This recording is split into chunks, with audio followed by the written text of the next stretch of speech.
Shed a tear for poor Meghan Markle. There the delighted Duchess was, all set to steal the King's limelight, and then, suddenly, dramatically, she was stripped of the chance. Damn! As Charles was presiding over London's Trooping the Colour ceremony, one of the most important dates in the royal calendar, Ms Markle was due to be the star of the woke show, accepting an award for her tireless work as, and I quote, a champion of underserved communities. Quite what that work is remains something of a mystery. But what self-consumed fun she would have had delivering her oh-so-gracious acceptance speech at the so-called Night of Wonder Ball at the Natural History Museum in Los Angeles, while her father-in-law, the King, performed his duties celebrating the sovereign's official birthday with his immaculately turned-out army regiments. Modest Meg was preparing to garner as many headlines as possible, basking in the glory of her baffling honour. But sadly, it just wasn't to be. Now, the devastated Duchess shall not go to the ball because, at the 11th hour, the entire non-event has been cancelled.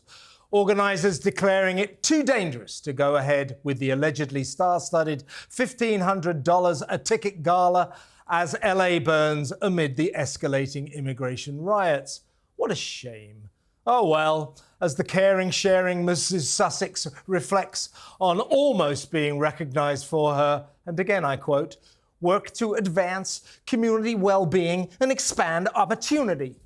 Whatever the hell that means, perhaps she'll take solace in her own expanding opportunities. Her new range of rosé wine, Chateau Meg. And what's this? Her own hotels? Uncharacteristically for a self-styled entrepreneur who specialises in copying everyone else, the hotel thing is a relatively fresh idea. But take a tip from me, your ladyship. Don't do it. The financial outlay involved in establishing a chain of Meg Inns would be astronomical. The wildly ambitious Ms Markle has got everything to lose. And if she decides to become Celebrity Land's answer to the Hilton, lose everything, she probably will. Ditto the restaurants we hear she's thinking about. The hospitality industry she plans to take by storm is a brutal bear pit that only the best and most talented survive. And after the comedy of errors that was American Riviera Orchard and the ongoing chaos of Manic Meg's scam jam car crash as ever, perhaps caution is called for here. Maybe she shouldn't try what she can't handle and stick to what she's good at. Posting pictures on Instagram. She and old Ginger Nuts embarrassingly twerking like a couple of brainless teenagers. More and more photos of the kids whose privacy their self-styled supermom has taken to invading on almost a 24/7 basis. And the tit-for-tat publicity war she seems to believe she's waging with the British royals, who have long since ceased giving a rat's backside about anything she says or does. A Californian former cable actress pathetically attempting to upstage a centuries-old institution that Princes Andrew and Harry accepted acts with restraint and dignity.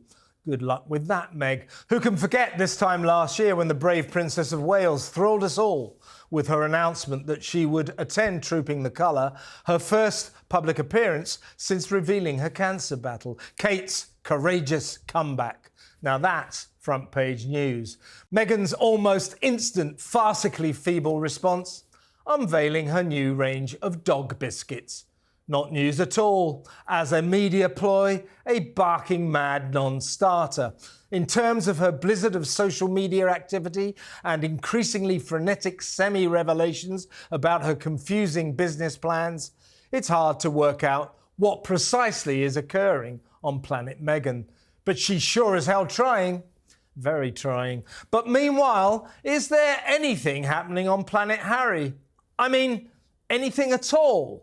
The man without a plan, the runaway royal lost in America with no direction home, reduced to merely watching while his fame-hungry wife makes a mockery of his genuine fears over the dangers of online harm. How can the Sussexes be taken seriously as campaigners on this important issue when one of them spends so much time online posting pictures of their children and, of course, herself? Is Harry happy with his new life on the other side of the world? Is he happy losing the regal life he left behind? He says he is. But given all that he has given up, is he really? You decide. Well, Kinsey, welcome to London. Your thoughts. Meghan, what on earth is going on with her? But she's going to miss out on Saturday night on this gala event that she was going to go to. What was it called? The Ball, Wonder Ball or something. Where, once again, you know what she was thinking. She was going to upstage the king, get a few headlines while he was trooping the colour. And it's not going to happen now because the whole event has been cancelled. What a shame for her. It's just, she's going to join the riots now. She's so angry about losing this opportunity. She's going to take to the streets. What are my thoughts? I mean, I think, what is the ultimate billboard? What is the ultimate commercial billboard? It's that balcony shot. You've got Prince Louis, who's just making silly faces, looking absolutely adorable. The Prince and Princess of Wales, looking strong. They look, I mean, they don't have to molest each other in public for us to know that they're deeply in love with each other. They're the future of the monarchy. We've got Queen Camilla, King Charles. Meghan would take out her gardener, and she loves her garden. She would take her gardener out to get her spot back on that balcony. So this was, I think this was going to be an alternative for her. She was going to get to walk a red carpet all by herself in a tacky red dress. Ours aren't tacky, by the way. Should we acknowledge that we're By the way, but I should have said, you know, what a useless presenter I am. But you knew that. The girls, the ladies are dressed in their ball gowns, especially for the ball that the Duchess of Sussex shall not go to. Right. So that's what so I was going to put on a bow tie, but I didn't. But don't they look fantastic? Seriously. You. But Kinsey's making a good point, isn't she, Samara? Yeah. That Kate, William, and in fact the rest of the royal family, apart from Andrew and Harry, do act with dignity and restraint. And Meghan's constant attempts to upstage the royal family over here. She's waging, as I said in my monologue, this publicity war with them as if they are really bothered by her. They've stopped giving, as I said, a rat's backside whatever she says or does, haven't they? I don't think they ever did. It's kind of like Meghan, give up. That war was always won by them before you even started it. I mean, it's ridiculous how this woman continues to pillage the royal family, to use their events to then skyrocket her own sort of persona. And she knows any appearance she will do, yes, there'll be headlines, but they'll always be negative ones because she'll find some way to sort of say some throwaway comment about the king or Princess Kate and William, and she'll find some way to throw someone under the bus and destroy her reputation once again. So yeah, I mean, about her joining the riots, it's just like how she joined the I wouldn't be surprised. The riots. I wouldn't be surprised. Well, remember when she went? Well, she went to the fires, didn't she? Correct. So she drove. What was it? I mean, you're the LA local here. Hundreds of kilometers. Yes, it was like 2 hours. 2.5 hours or so. To go and join and get her little photo op because she realized she couldn't launch her brand because of what had happened. It's funny. Every natural disaster comes in line with what she's trying to do. That's a good point, Kinsey. You're right. She probably will take this opportunity and she'll take old Ginger Nuts along with her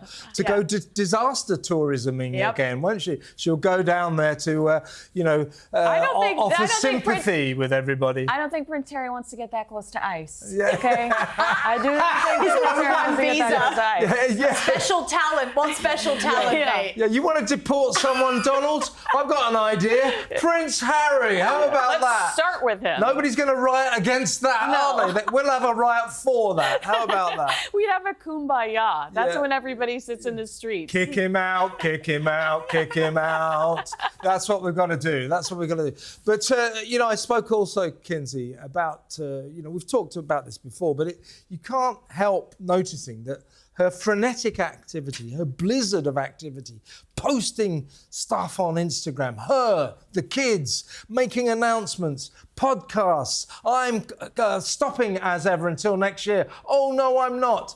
We haven't got any produce left. I'm bringing out some wine. Oh, I'm going to open hotels and restaurants. I mean, what is going on with her? Yeah, it would be one thing if you were making announcements that were solid and you weren't changing your mind 24 to 48 hours later, like you're doing with the flag placement over there in the corner.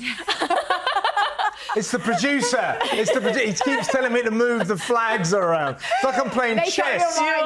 Okay, move that one there. I'm like a military sort of strategist. So let's put the troops there.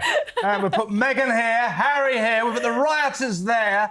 Anyway, you were saying. But yeah, I mean, it's you get this sense of anxiety and desperation. Yes. And she talks about. She did say she felt guilty about having a lot of money, but what I really took away from that conversation was the idea that she says there's a scarcity that you'll never have enough. And I felt that in 2025, because it's been like bang, bang, bang, bang, bang, bang, bang, bang, all of these new things versus giving us a chance to breathe and or giving one project a chance to win or lose. Yeah, exactly right. As Tina Brown said a couple of weeks ago, she never sticks with anything. No. But I think Kinsey's right. I mean, there is a psychological condition. I'm not sure the technical name of it, but it's fear of destitution. Yes. And a lot of people who are perfectly well off, got great jobs, live in nice houses, financially comfortable, suffer from it. They fear they could lose their job and this time next week, they're on the streets. So I think Kinsey's onto something. I think she's got that. I mean, it's not like she's going to end up in Tent City next week, is it? But I do think... Skid Row Meghan. Yeah, Skid Row, good headline. But I do think that despite the fact, he's got money, she's got a few bucks, I guess. They're trying to live a billionaire's lifestyle and they've only got millionaire's money. So that's probably at the root of what she's doing now. Totally. But there's no coordination to it, no coherence. This week alone, as I say, hotels, restaurants, wine, and so on and so on. There's the Hotel Markle. It's a downscale, down market, crossroads hotel, motel. Yeah. We've seen remember the video of her driving around in a car and she's saying to her she's talking to her girlfriend about Rodeo Drive. She's just auditioned for the Shakira music video. Think about the 2 or 3 episodes of Beverly Hills 90210. The first one, that's one of my favorite, the pilot episode. Check for Meghan's first scene. But she has a gig mentality. She used to have to hustle, get an audition, get the gig, lose the gig, have to chase the next job. And she's not grown out of that. So right. I mean, there's so many actors and actresses do have that, and you can understand. But with her, it's become a kind of neurosis, I think. Yes. She doesn't really, in my view, have to be panicking quite this much, although I reckon she's got financial worries. As I say, they're living above their means. Disneyland is expensive. Yeah. Yeah.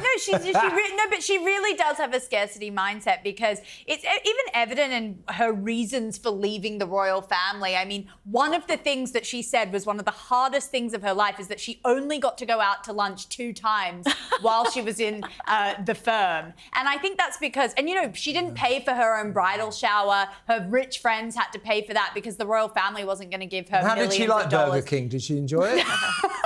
Well, that's what I mean. Like, she married it. Well, exactly. She really did, as you always say, Kevin, and it's true. She thought she was marrying into billions and billions of dollars, and she quickly found out that the purse strings are very tight, especially when it comes to marrying someone who's 8th in line for the throne now. Yeah. It's not the case. Did you see, Kinsey, that interesting story that the Queen, God rest her soul, what enraged her? Everything that the gruesome twosome did, she was regally rose above. She rose above, nothing bothered her. That she was like that. She was serene, our Queen. But one thing, suddenly, one word enraged her. It was when Harry announced their plans, what they wanted to do. Right, we're going to leave this royal family. We're going to go to America, but we'll come back and do a bit of royal stuff. We're going to make some money in America off our royal titles, and then we're going to come back here and cut a few ribbons and open a few libraries and all that sort of thing, what the royals do. Obviously, that was never going to fly. But so the Queen went, well, that's not going to happen. But here's what enraged her. One word. Harry announced, we're prepared to collaborate with the Queen on this. Oh, God, that is such an Instagram term. Yeah. That is such an Instagram. That is Meghan Markle coming out of his mouth. Yeah, well, what royal courtiers have said, no one collaborates with Her Majesty. Right. So that was the thing that enraged her. Well, I believe that, yeah. And keep in mind, I was just talking about this with somebody else. Well, William and Catherine just don't understand why Harry keeps doing what he's doing. There is one motivation and one instigator in my book, and that's Meghan. They didn't try to even collaborate with the Queen. They launched a website that had their plans, that laid out their plans. She was trademarking the Sussex Royal. She was buying multiple business URLs. She was having meetings with Quibi, which was that micro video thing before Netflix. And then we just found out that she was telling people behind the scenes that it angered her that the royal family was making money off her. I heard that. Venal is the word. That's what she is. She's obsessed with money, and she's actually obsessed, in my view, with making money kind of cheaply without putting in a day's work. Yeah. She's so tacky. Just trying to sort of vulture feed off other people, particularly her husband. So let's talk briefly about old ginger nuts, Prince Harry. Let's remind ourselves we're just recovering from the trauma of this. Did the Queen want to collaborate on that one? Yeah, so here they are twerking like a couple of brainless teenagers. Well, unfortunately, the Queen does collaborate on this because they named their child without her permission. Correct. The Queen's Well, that's not collaboration, is it? But unfortunately, now we're going to associate Lilibet with her gyrating. Yeah. And whatever Prince Harry is doing. Yeah, a little Lilibet in there. There he is. Twerk the jerk. So we know that Prince Harry won't be going into Strictly Come Dancing or Dancing with the Stars anytime soon. But as I said in my monologue, every week we ask this question: what the hell is he doing with his life, and what the hell is he going to do with his life? And don't sort of say, oh, well, there's the Invictus Games. That's, a year away. Credit to him for the Invictus Games, but that is not a full-time job. What's happening in his life? What is he going to do, Kinsey? Yeah, I mean, think about what he's lost in the last few months. Dr. Sophie Shandaka completely destroyed his credibility when she said... Sentebale, the charity. The Sentebale. He stepped down from Sentebale, which I just talked to Arthur Edwards, and he was like, that was one of the most important things in his life. Yes. How much so if you're willing to step down from it? Yeah. He's having so many stumbles. When is he ever going to acknowledge the horrific events that have involved African Parks charity? These other charities. We assume he's getting paid to jump on a plane and go to China to talk about climate change, which is a joke. Yeah, that's right. Gets on a massive, great plane. Yeah. Flies first class. There is no less ecological way to travel than first class in a passenger jet. Flies all the way to Shanghai. Shanghai, surprise, it's Harry. And destroys the planet all along the way, and then says, we've got to save the planet. Well, you're not doing much, are you? Yeah, He's exactly. absolutely useless without the apparatus of the royal family. When we talk about... I think he's so dumb he doesn't realise the hypocrisy of what he did. Well, exactly. But when we talk about the Invictus Games, that was created while he was still part of the royal family.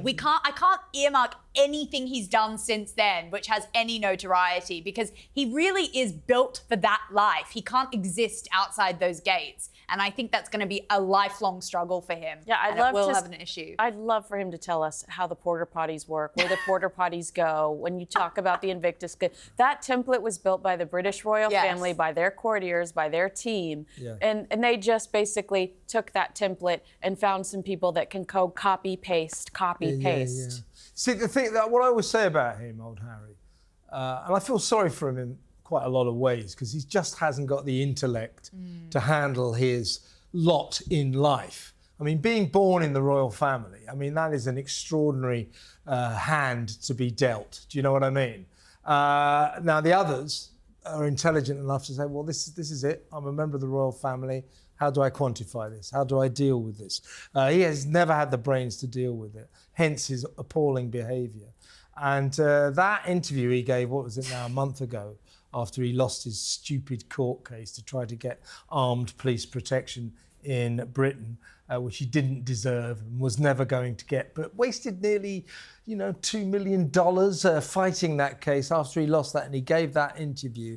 That was the moment where I think millions of Brits and millions of Americans, and indeed especially the King, they just went, right, that's it. The King at that point just said, I'm done with him. I'm done with him. As he said, he doesn't talk to me anymore. Well, after that... I've got bigger priorities. This cancer is eating the inside of my body. Yeah. You know what I mean? Grow the hell up, Harry. Yeah, really. But That's it. He suffers from serious arrested development. But when you send your messages and everything, we always appreciate it. Let us know what you think Harry could do meaningfully with his life. It's a tough one, I know. Right, it's time for a bad ad. Is it impossible for you to lose weight? The answer is in the stars. Your astrological sign can guide you to the best weight loss plan. Discover the secret now by calling the Diet Horoscope line. Use your touch-tone phone to enter your birth date. Then listen to your astrological diet plan that includes the best time to start, foods to avoid, and much more. Just $1.95 per minute. Under 18 get permission. Call now and let the stars reveal a new, slim, trim you. She's lost a lot of weight because she didn't have a body below there. So that's one way of dieting, folks. Let's go to some real ads.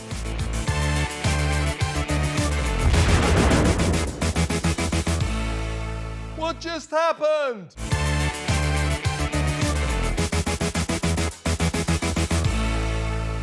He's mad as hell. It's Kevin O'Sullivan.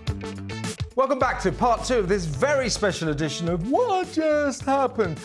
This is the moment where we give you the big moment. 3, 2, 1. Yay! It worked. Yes, this is where we choose what we think are the most interesting and the biggest stories of the week. And right off the bat, we're going to talk about the doom goblin, Greta Thunberg, the Scandinavian campaigner, who was so disappointed that her prediction that we'd all be dead by 2023 due to climate change didn't quite come off, that she switched to campaigning for Palestinians and Gaza. So she got on this boat from Sicily with 11 of her stupid friends, and they were heading for Gaza. The Israeli Navy saved them, because if they'd have got to Gaza, they would have been killed. Yeah. So the Israeli Navy came out and they took them into a safe port, and they treated them very well. And this is Greta's take on what those kind people from the Israeli Navy did to her. We have been intercepted and kidnapped in international waters by the Israeli occupational forces or forces that support Israel.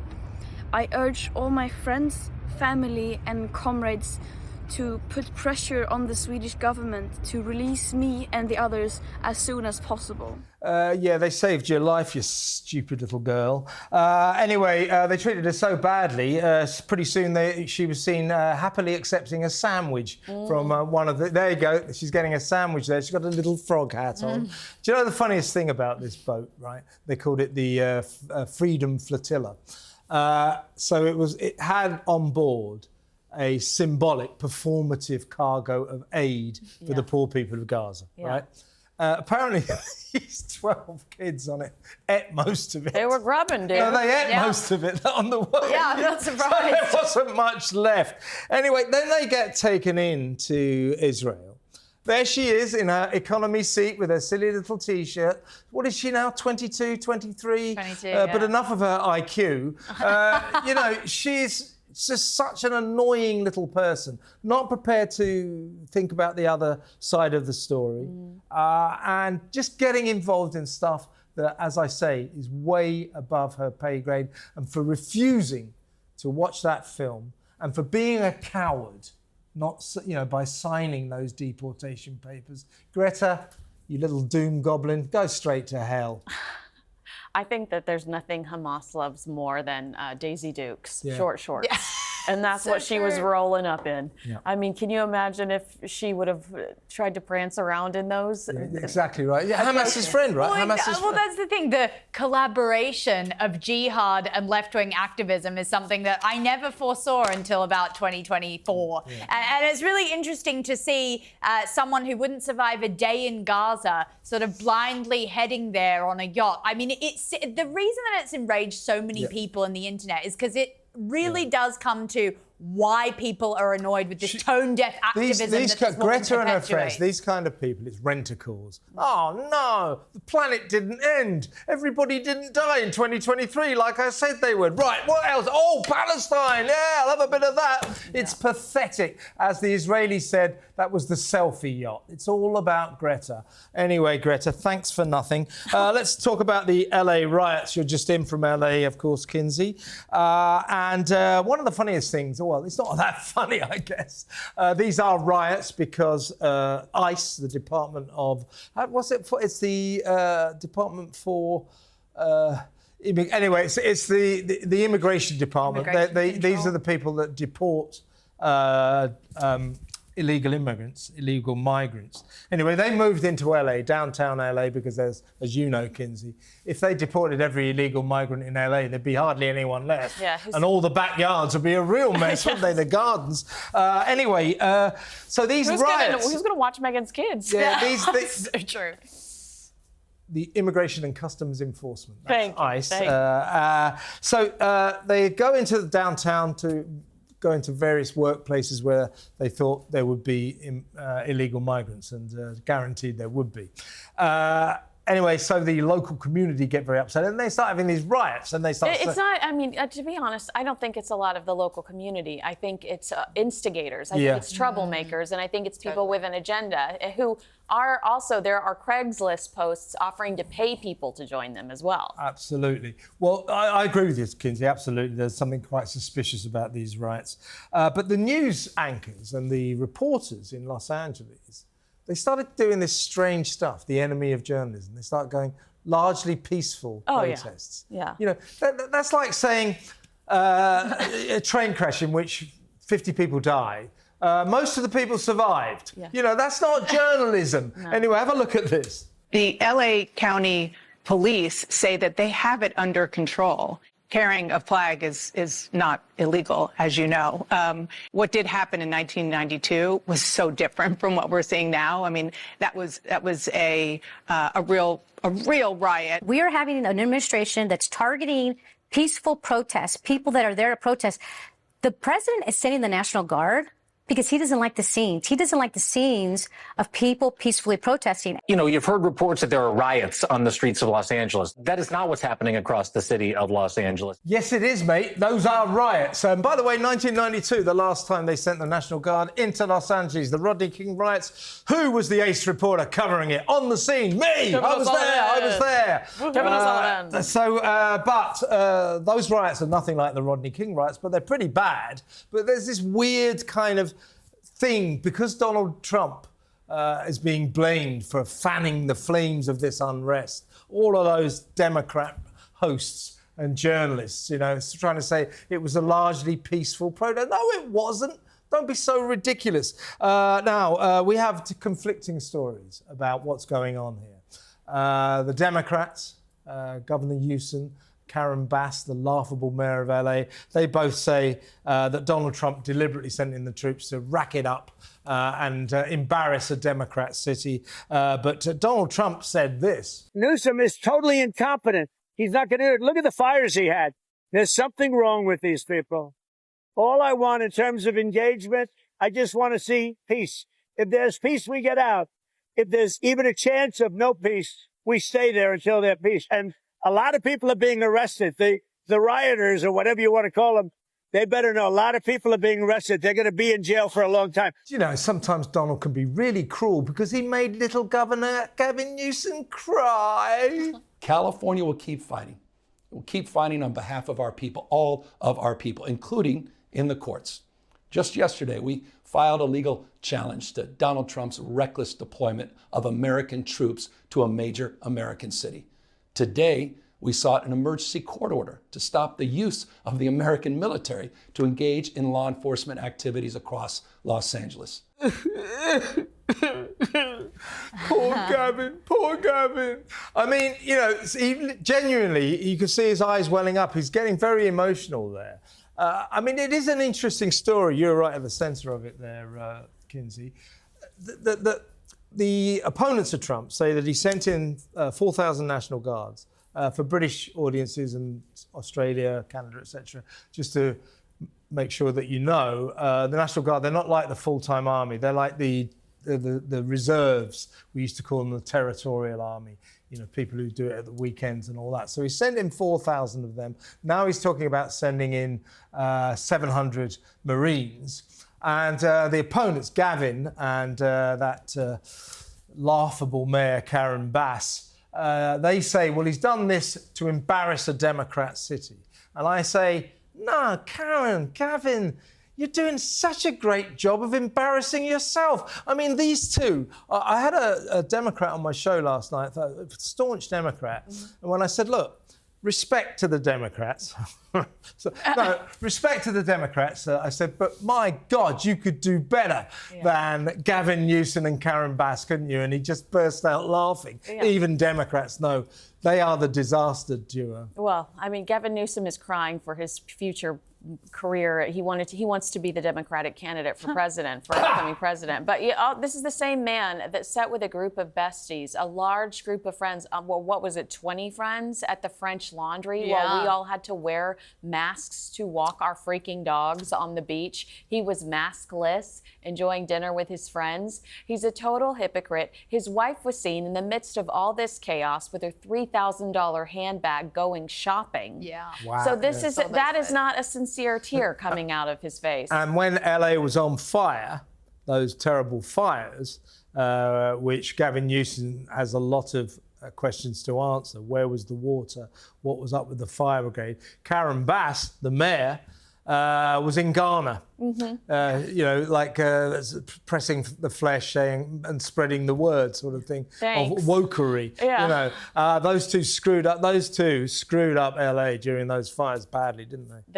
They did. And, watch local news coverage, because the local news anchors are angry because they've got live shots of the police afraid to do anything while people are destroying property and throwing things at them. Yeah. Looting shops as well. Yeah. I mean, it's like, wasn't LA meant to be the dream factory of America? It looks like a joke. French Laundry takes me. I used to go there. Humble brag. And it doesn't happen in Melbourne, though, does it? No, it doesn't. All you've got is neighbours. We haven't got any illegal immigrants, just to let you know. Is it true that everybody loves good neighbours? I'm not so sure. Let's go to a bad ad. Everything happens to me. I'm broke. Can't pay my bills. I think I'm cursed. I'm just bad luck. Stop. If you're tired of bad luck, if you think your life is jinxed, now you can change it with E. David Scott's Curse Removal. Call this number and follow simple instructions. It really works. Within 2 days, I won this car in a drawing and $20,000. Call and let positive forces instantly cast away the evil spirits that bring you bad luck. $1.95 per minute for entertainment only. Under 18, get permission. Call now and remove the jinx from your life. Let's go to a real break.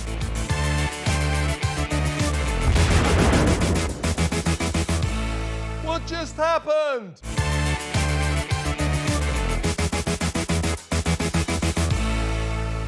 He's mad as hell. It's Kevin O'Sullivan.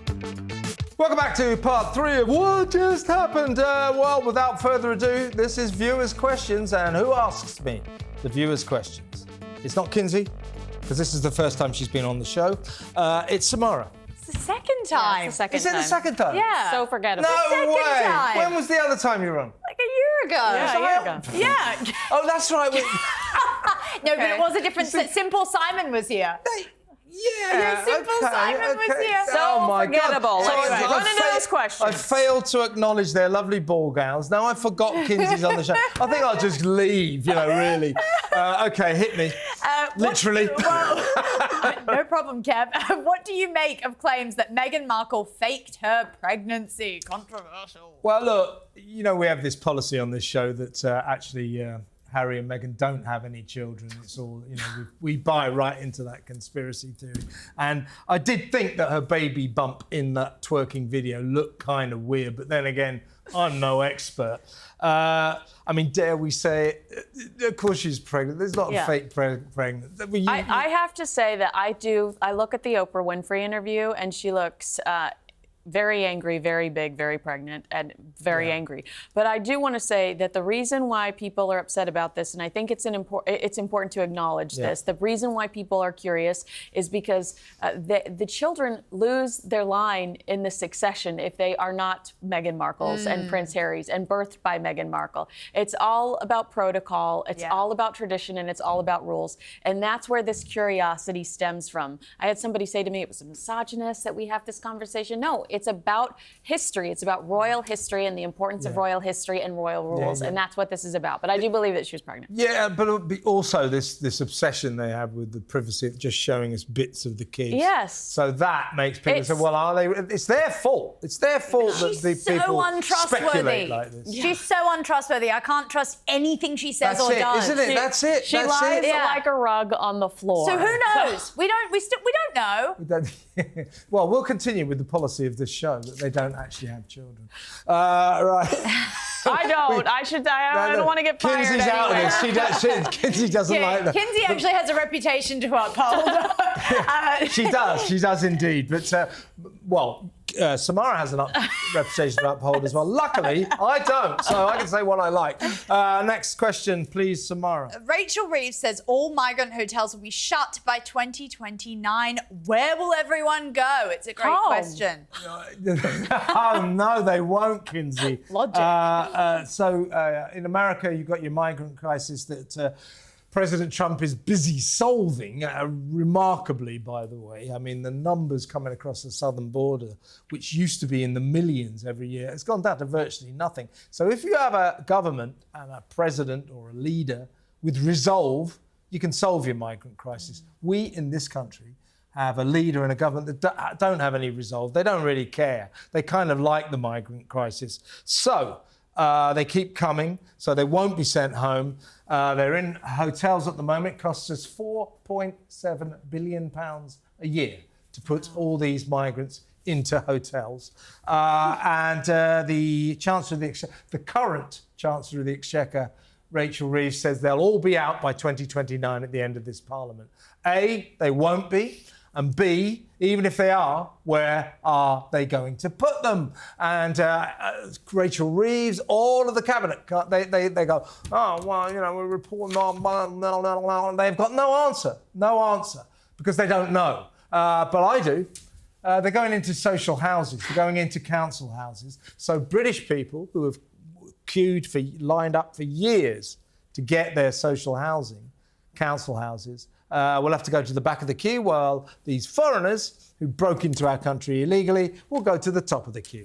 That, ladies and gentlemen, unacceptable. That is modern Britain for you. It is unacceptable. It really is. But that's the deal. That's the deal.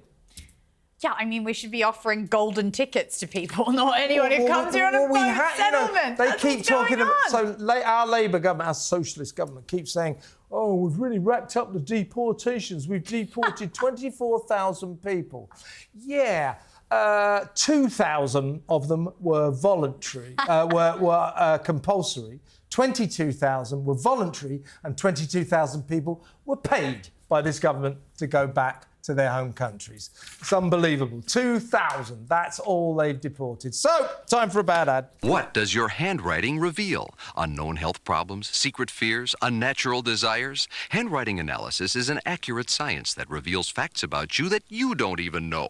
Now you can have your handwriting analyzed. Call this number and have pen and paper ready. Handwriting expert Ernest Garfield will uncover your hidden self. Follow simple directions and respond by pushing the buttons on your phone. $1.95 per minute, under 18 get permission. Uncover your hidden self. Call now for your personalized handwriting analysis. Can you write, Samara? Can you write? They didn't really teach us that in Australia. It didn't quite reach yet. It's no use for it. It's not really. I mean, we just like stick and bark. Yeah. You sort of like communicate by sort of sign language, don't you? Oh, we're not that. Anyway, that sounds brilliant. Let's go to a real break.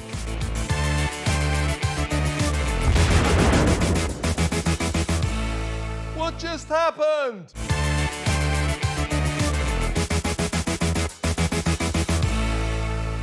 He's mad as hell. It's Kevin O'Sullivan.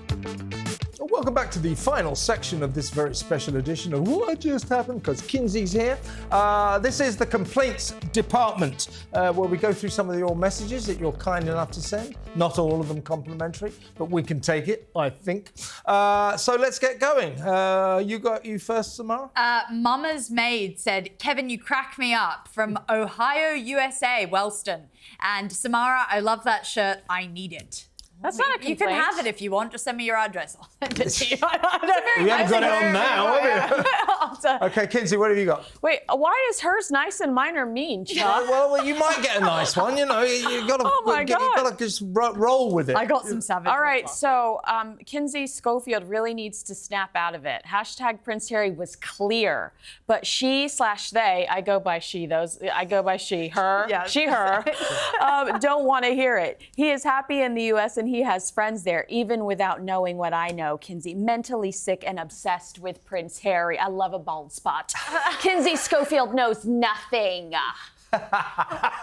Yeah, Harry's happy in Los Angeles. Harry's happy in America. Is he? Watch the BBC interview. Yeah, I know. Harry's not happy anywhere. Go on, Samara. Ryderkin says, love your top, Samara. Where can I get one? Everyone loves this top. Well, I hope you both get some compliments next week for your lovely ball gowns that I failed to note at the beginning of this show. They made all this effort and I didn't even mention. I was the one who told us, Kinsey had the idea. Why don't we wear a ball gown because of the ball that Meghan can't go to? And I go, yeah, what a brilliant idea. Yeah, do that. And then I don't even mention it. We just look I'm firing myself. I know a lot of you will be very pleased with that. What you got? Super eager to be here. Every time Kinsey Schofield opens her mouth, she needs to be reminded of how pathetically jealous she was when Harry and Meghan got engaged. She posted a picture of her face on their engagement picture. She was so very pathetic. Well, for the record, ABC made that while I covered their wedding, but I sure as hell looked good next to him. Yes, you did. Yeah, and you would have done. I bet. I mean, these people, why are you so obsessed with Harry and Meghan? You got a problem. They're living rent-free in your head. I mean, look, I explain this everywhere. We're journalists, right? So Harry and Meghan, for better or for worse, are a fascinating story. Everybody's fascinated with Harry and Meghan, including us as journalists. That's why we cover this story. If I wasn't a journalist, I dare say I wouldn't think about them from one day to the next. But that's why we do it, because you're interested and we're interested. So just a little explanation there. Next up, Samara. Keep giving us content. C. Montan says, great entertainment, Kev. The monologues are reminiscent of a Clive James. Oh, wow. Of Clive James. At his best. Whoa. Samara is a sassy Aussie with an attitude. Okay, and Andrew has brilliant intellectual ingredients. Keep it happening. Okay, who's that from? That's from C. Montan. C. Montan, thank you very much, Clive James. I think you're sort of praising me a bit too much there, but hey, I'll take it. Go on, Kinsey. Wait, Chuck, I just want to remind you that I'm the only one that has received such mean mention so far. Oh, look, Kinsey Schofield, another flip-flopping grifter who plays both sides of the fence. I would just like to tell this person I was a junior Dallas Cowboy cheerleader. I'm very limber. Were you? Yeah, Amazing. Absolutely. Gymnastics was very important to us. So thank you for acknowledging that. Yeah, exactly. You must have a mean one for me now, Samara. Debbie G says, Samara, you are beautiful. You're probably blind. I love Nothing you. about me there. Love your reporting. Your dress is extremely distracting. Lovely for a party, but for work? ? Yeah, I agree. I don't know what's going on. There was a couple of weeks ago. It's a couple of weeks ago, Kinsey. Samara. It was sort of an accident, but she turned up in a kind of a low-slung dress. So like you wake up and anyway, like they're double the size. I just didn't know. So I introduced her. I said, did you talk to the hypnotist, the head of the Green Party? Yeah, I think he did. He did work wonders. Anyway, it was very good to have both of Samara here that week. Next up, Kinsey, you got another one? Oh, I get more? Oh, sure. This is great. This is Kinsey Schofield. She says she's a serious journalist. I was on a show called Party Monsters Cabo. I've literally never said I'm a serious journalist. But instead of reporting, she trash talks Prince Harry every day, all day long. I do take time to walk my dogs, just so everybody knows. What else can a girl do? Well, I clearly had my nails done recently. Yeah, that's shopping. Amazing, yeah. So it's not every day, all day. Yeah, Kinsey's here for Trooping the Colour. She comes every year for that. Good for her, good for her. And I mean, have we got any mean ones? No, Chuck came with daggers. Chuck came with daggers. There's nothing bad. Oh, there's someone who's called me a repulsive airhead. But no. Yeah, Probity's called me. Have you got a mean one about me? There's usually loads of them. No, there's nothing mean about it's all you. praise this week. The audience is coming round at last. We've got another one, though.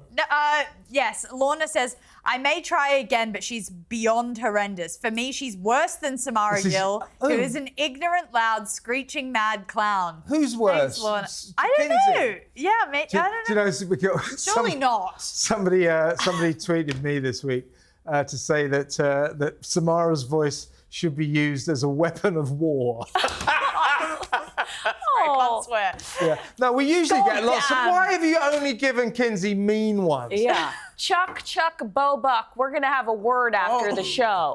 Have you got another mean one? I'm sure I probably do, knowing Chuck. He's just got, look at it. Let's see what's in the. Kinsey Schofield. Harry was never going to marry you. A reputable. Lucky you. Yeah, exactly. I know. If I want somebody unemployed, I mean, there's Justin Bieber. A reputable media company wouldn't have employed Kinsey to cover anything Harry or Meghan simply because she is unhinged and had planted her face on their engagement photo before she became the overnight U.S. royal reporter. Well, look, Kinsey wouldn't have wanted to marry Harry. I mean, could do a lot better. You don't want to marry Harry. I mean, Meghan took a gamble because that hair, that sort of slither of hair around the side of his head, that isn't going to last much longer, is it? Yeah, that is the biggest bald spot in the history of hair. Before we go to about that, I'm just going to point out that Samara did have a load of nasty tweets and messages about her, but she's scooted over those and didn't read them. I did. No, you didn't. More. No, you didn't. I can show you. All right, let's go to a bad ad. Celebrity soulmate. Which movie or recording star are you most compatible with? Who would make your best date or mate? It's written in the stars. Just call Star Match and take the astrological personality quiz. Answer questions with your touch-tone phone and you'll be matched up with your most compatible celebrity. They said Luke Perry's my perfect match. Julia Roberts, wow. Just $1.95 per minute, under 18, get permission. Call now and discover your perfect star match. P.S. We'll even give you their address so you can contact them for your first date. Bill Cosby? Wow! That will cost you about $1 million for that call. That is it for another fantastic edition of a very fantastic edition. Thanks to our very special guest, Kinsey Schofield. Thanks, Kinsey. It's really been great. And, of course, always the brilliant Samara Gill and the mediocre Kevin O'Sullivan. We will be back next week for another edition of this excellent show. We expect you to be there. Thanks for watching.